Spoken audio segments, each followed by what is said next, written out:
Hey everyone, how are you today? Happy first remote day for the second semester. So remember, we're talking about Chapter 9, Section 1, and our goal for today is to really focus on what are the four main causes of World War I. And I'm hoping that after you listen to this lecture, this will give you some more background information as you're reading the text and as you complete your four main causes of World War I worksheet.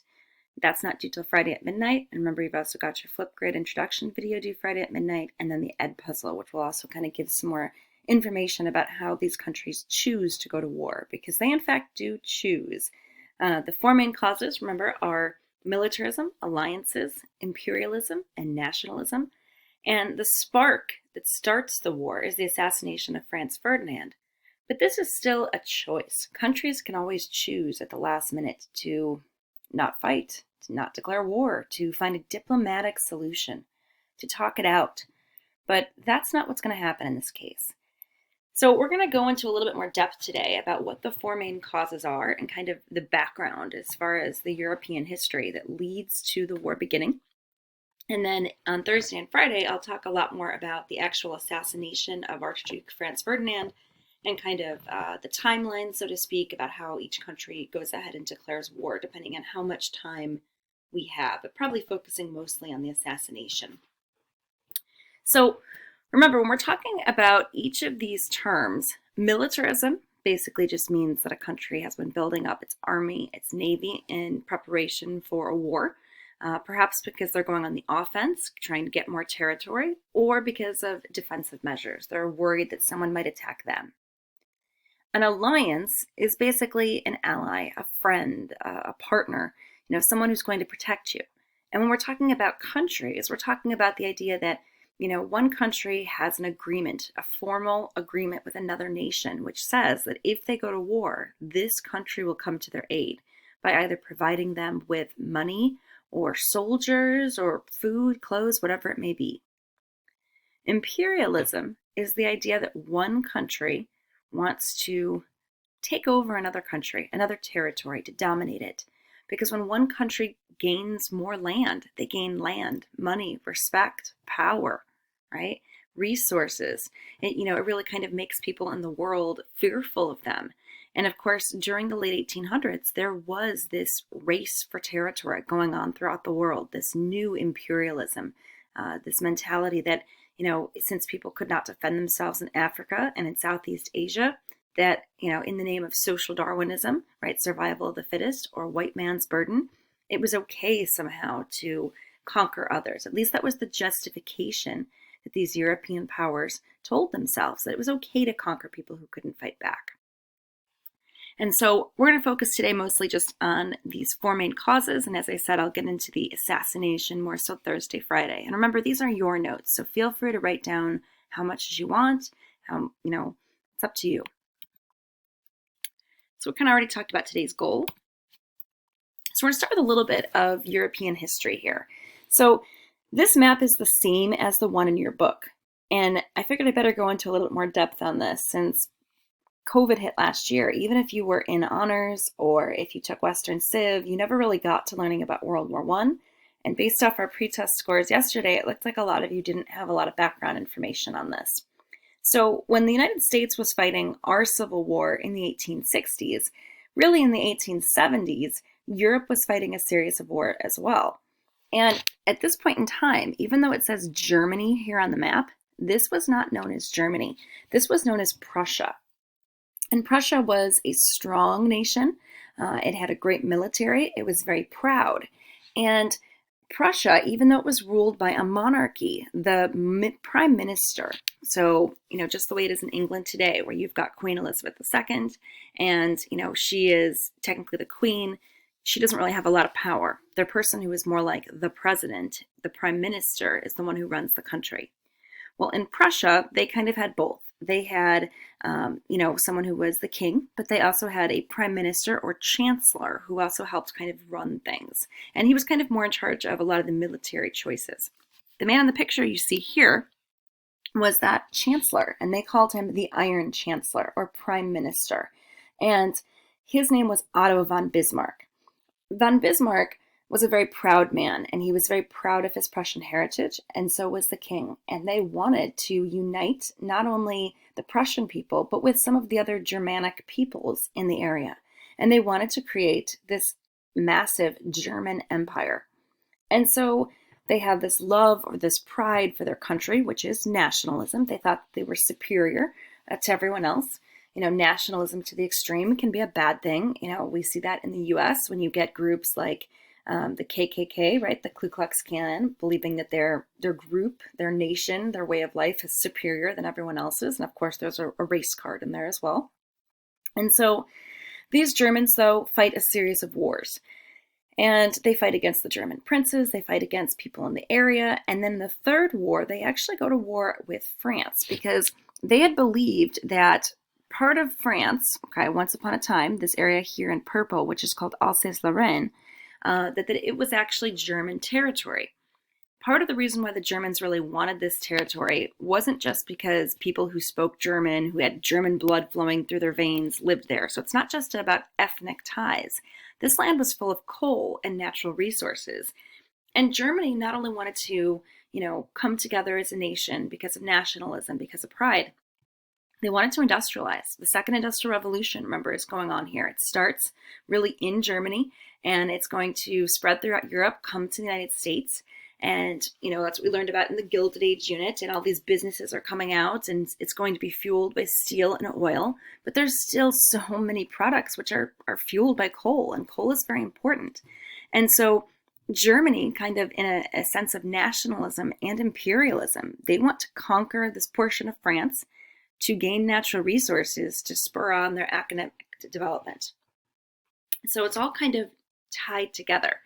They destroy Napoleon III, they force him to surrender in Paris, as well as 80,000 Frenchmen, and they gain Alsace-Lorraine, and they eventually create this German empire. Now, what happens is that France and Germany now kind of have this bitter, kind of hatred against each other, because you can't take the King of France, who was Napoleon III, and he was Napoleon's great grandson, I believe, and you can't march him through the streets like a common criminal with his men and, treat them in such a manner without creating a hostility between the French and the Germans. And the French want that land back because it was full of resources, but because many French people lived there and they are now cut off from their families. So Otto von Bismarck realizes that there is going to be this hatred, this hostility between Germany and France, and that a future war could spring up. So he's good buddies with the Austro-Hungarians. They've had, these ties amongst each other, this alliance for a while.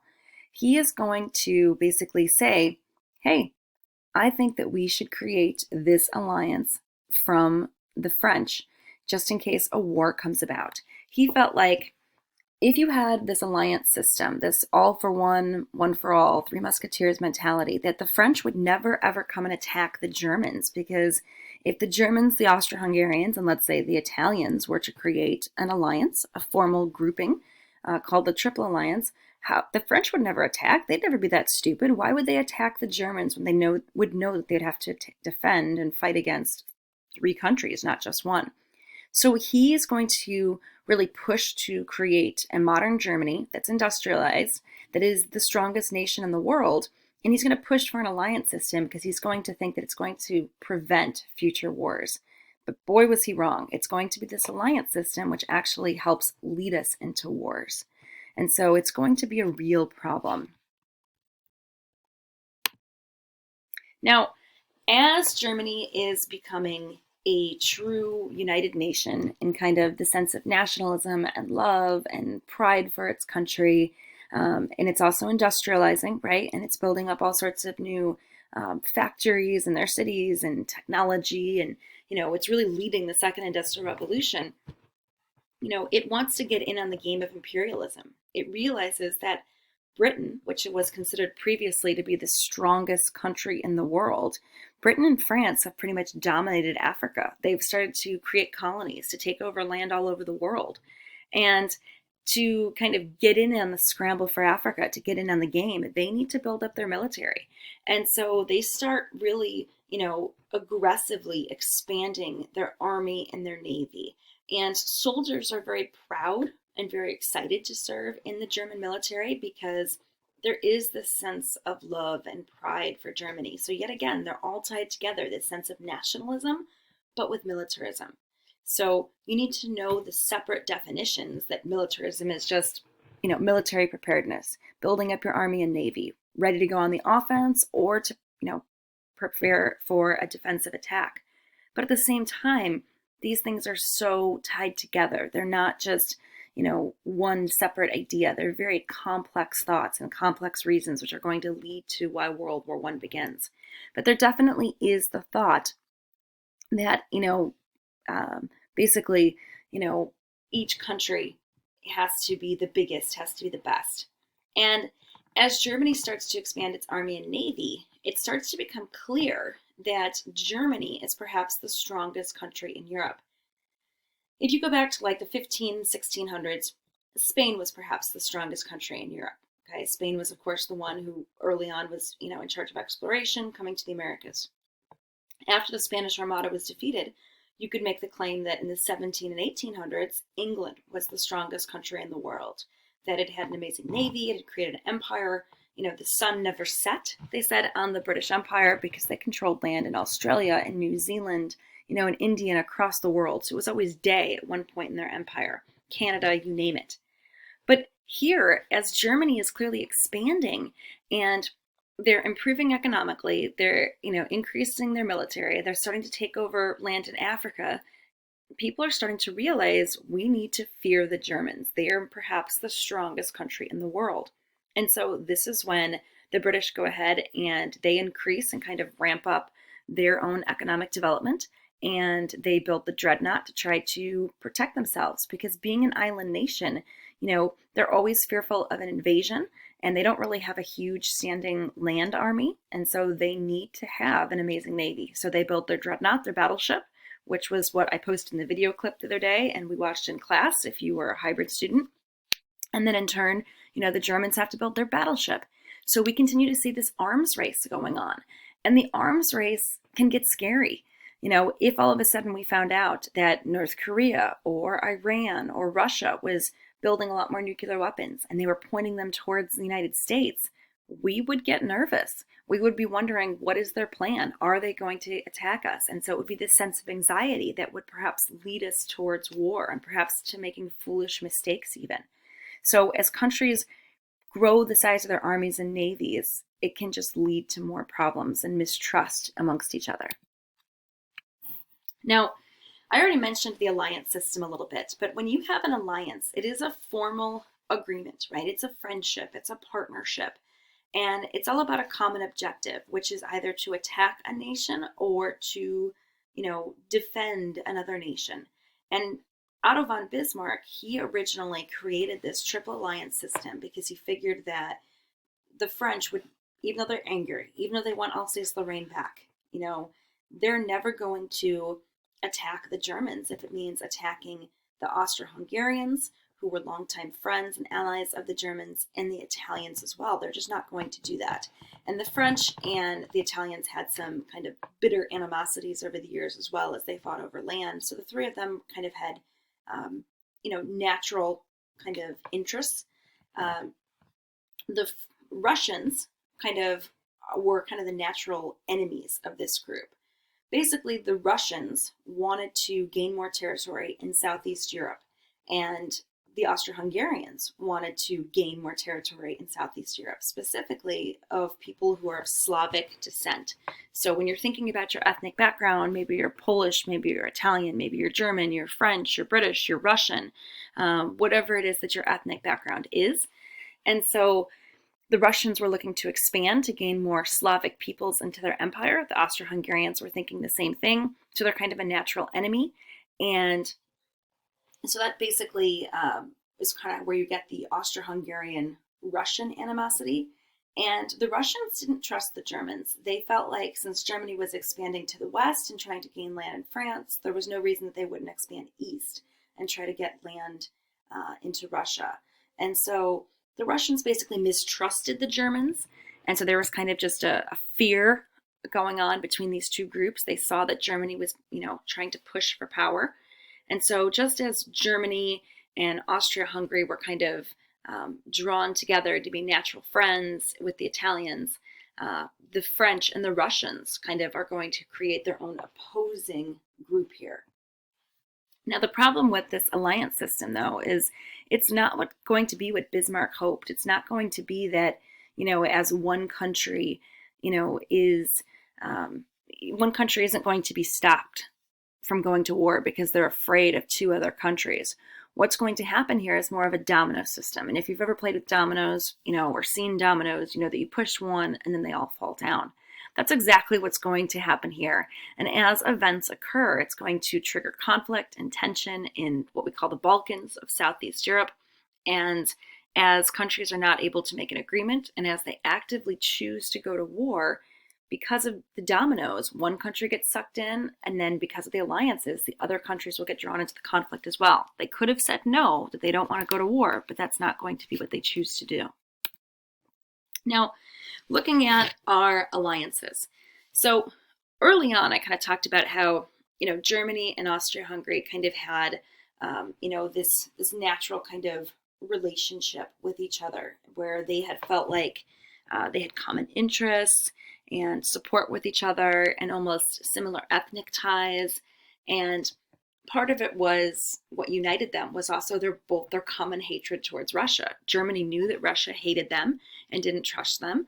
And Austria-Hungary hated Russia as well because they were competing to see who could gain land in Southeast Europe and kind of conquer those Slavic peoples. So the Germans and the Austro-Hungarians kind of come together because of a common hatred towards the Russians, but also because of their their own belief system and kind of just their thoughts about empire and conquest, their belief that they were superior in terms of their ethnic beliefs. So it kind of comes together. And then as far as Italy, Germany and France do not get along. They hate each other.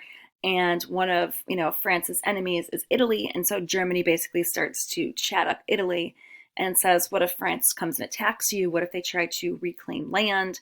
And basically talks them into being this alliance, this formal kind of organization.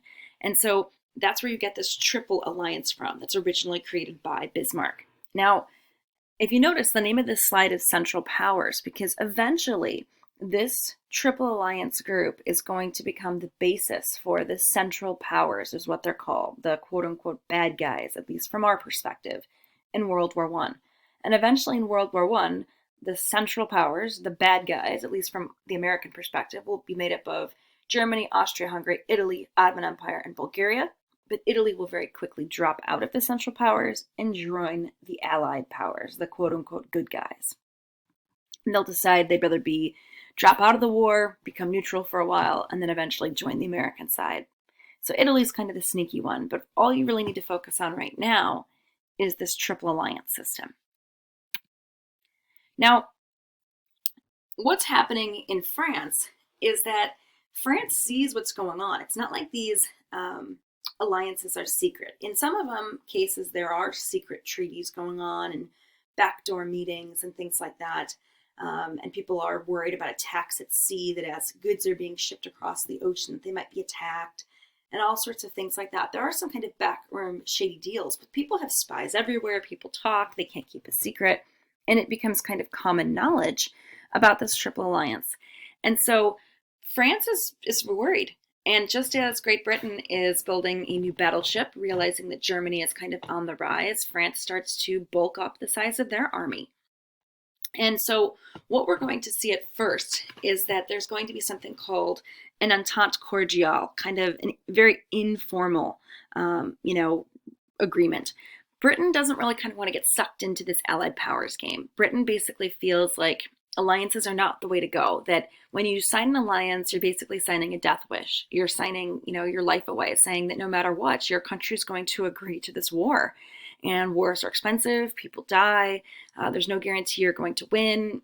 What if people don't want to fight? And so they don't want to do that. So they're willing to create not a true alliance, but what they call an entente, basically an understanding, which means that we would perhaps remain neutral in a war, but we would perhaps still sell you goods or find ways to loan you money. But we might also, sell goods to your enemy because we would in fact be neutral. But it's more of this understanding And it's still kind of it's more of an informal agreement, but it's still kind of a step in the right direction towards making this true alliance. And so first we have the Entente Cordiale, but by 1907, we've got this Triple Entente, which is made up of the British, the French, the Russians, and the British are really starting to build up, as we said, the army, their navy, and realizing that Germany cannot be trusted. Russia continues to mistrust, Germany. They're trying to get more land in the Balkans. Some tensions are kind of breaking out there. And, France is just kind of watching warily, kind of not sure what's going to happen next. Eventually, in the war, these three countries, as well as many others, including the US and eventually Italy, Greece, Serbia, Belgium, are all going to be part of what we call the Allied powers, or kind of the quote-unquote good guys from our perspective. This one you don't have to worry a whole lot about. This just kind of shows you the interconnection. And you can kind of see the different alliances, but the worksheet that you're doing for homework kind of shows this as well. So just to kind of wrap up our last two of our four main causes of World War I, as far as our background causes, we've got imperialism and nationalism. And remember, imperialism, as I said at the beginning, this is just when one country wants to take over another country. It's been happening throughout all of time. One group, one society, one culture always wants to take over someone else because you want more land, you look powerful, you get respect, it's prestigious, they have resources, it gives you money and wealth, perhaps of diamonds or gold, or, obviously throughout much of history, a slave trade. So by taking over others, it's something to be feared. You could pass on your own culture. And during the late 1800s, there was this new race for colonies called New Imperialism going on. It was really started by the British and the French, but the Germans get into it as well. And when you look at this map of Africa, you can see that for the most part, all of Africa by 1914 gets conquered by different European nations. In fact, the only country which is going to remain neutral, by 1914, the only two that do not get taken over is this one here, Liberia. And that's because that one is supported by the United States. And so it's part of this whole early Back to Africa campaign to try to take ex-American slaves and bring them back to the US, and that's a whole other story. And Ethiopia. And we talked about Ethiopia a little bit in our imperialism, part of our last chapter, if you were in my section. But in Ethiopia, they had modernized and they had, bought machine guns. So they were prepared to fight back as the Europeans came in and invaded. And so that's really the only reason they don't get taken over. But all of Africa gets conquered by Germany, by British, by the French. And it's, it's a terrible thing. And they're really kind of justifying what they're doing because of white man's burden, saying that they're, it's their duty to help these people. They've bought into that racist mumbo jumbo. They're really buying into jingoism, this aggressive nationalism. And they're supporters of social Darwinism. So, this whole idea that we're better than them. Part of it is nationalism, this love, pride for our country, but it's extreme nationalism when it really turns into jingoism. True nationalism is about letting people, have their own country and do what they want, which is really at odds with imperialism. So imperialism really kind of just helps lead to World War I, because if you're going to conquer territory, whether it's in Africa or whether it's in Southeast Asia, you need to build up your military. And as those militaries are built up, yes, first it's perhaps to go on the offense, but later it's going to be thought of as perhaps they're trying to take over all of Europe as well. And that's what's going to get us one step closer to war, as this arms race is going to be going on.